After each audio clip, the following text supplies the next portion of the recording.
Craig says Camelot's not a grifter. He's the real thing. I actually am a grifter, Craig. So come on now. Catch up, baby. This is the whole point of YouTube, man. What do you think this is? Welcome to the show, Gothix. I'm so excited. Thank you for having me. I need to know more context about your amazing dance moves that I saw in that intro. You know, I've never seen moves such as yours. You ever seen somebody twerk before? Not in the way that you do it, okay? What are you trying to say? You trying to say it's adequate or it's not adequate? It's something. Oh, well, at least there's that. Thank God. Thank God. No, that's what I used to do. I go to the club, right?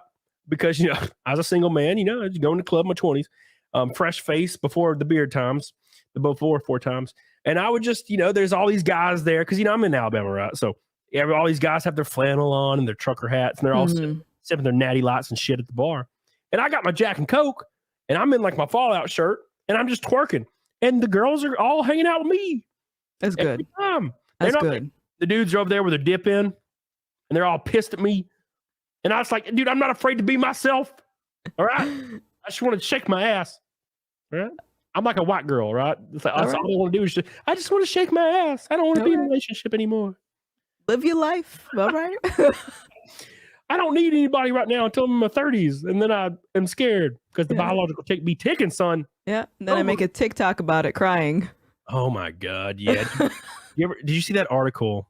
There was an article where there was a lady, she was like 50 years old. And the article title was, I left my husband at 22 and it was the biggest mistake or my biggest regret of my life. Because by the time she was in her 30s, she was like, all right, cool. Like, I want to settle down. But she had this problem where she would always stalk her ex-husband. And she saw him get married again and have kids. And like, she's like, he's so happy and I'm so miserable. And I'm like, she's like an executive at some company in New York and she hates her life. And I'm just like, you did this to yourself. Yeah. I mean, I did not see that, but that's what happens, man. That's what happens. It's feminism ruined everything. Yeah. It could be feminism. I'm not sure. It could be something in the water, you know? I don't know. Fluoride. Yeah, maybe. I mean, I was a little crazy. I'll admit, like I did some stalking at one point. I'm not proud of it, but yeah. No, we always stalk. You stalk like an ex-man? Yeah, an ex-man. Like I pulled up to his house. Oh, damn. Yes. I was so I can sympathize, but I'm also in the same way. I'm just like, yo, snap out of it. It's the culture. It's like if you're always surrounded by crazy people, you're gonna be crazy. Yeah, dude. Like, now is the stalking based out of jealousy? No, the stalking. Well, for me, the stalking was based on my life is over if you don't take me back. No, dude, I totally get that. Yeah. Yeah. I totally get that. So my first girlfriend ever, okay, like my first sexual relationship, not my first girlfriend, but you know, I was a fat kid. I looked like a ham planet my whole life. So eventually I lost weight, which is great. And I had my first sexual relationship at like 18. And I dated this girl for like 8 months and she was awful, by the way. Like she was a psycho. She would like slap me and punch me as hard as she could because I may have accidentally scrolled by a female's picture on Google Images. Like it was wild. And obviously I was like, okay, this isn't normal. You know, even though I'm new to this isn't normal.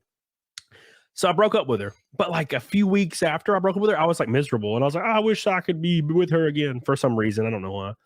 And I was real sad about it, being a bitch. And my mom like consoled me and was like, honey, you just need to play the field. She's like, you just need to like hang out with a bunch of girls. And I was like, it was like, I never thought of that for some weird reason. I was like, oh my God, Mom, really? And then I just started hanging out with girls and it fixed everything. And then I met my ex-wife and then she left me. Oh no. Now this was like 7 years later. So it's fine. It's totally fine. But yeah, that's where Tinder came in, which I want to talk about real bad. Holy Ocean said, Cody tried to teach me to twerk. It's tough. Dude, it's like playing the piano. Once you understand like playing the bass, like the bass notes over here, like your left hand, and then you can play like the melody with your right hand.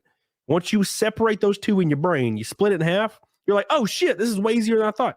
That's how twerking is. Once you get arch your back and you can pop that shit, you're good. You'll never have to worry about it again. You just have to work on the efficiency of the pop. That's kind of how it. So yeah, my friend, but some of my friends are way better than me.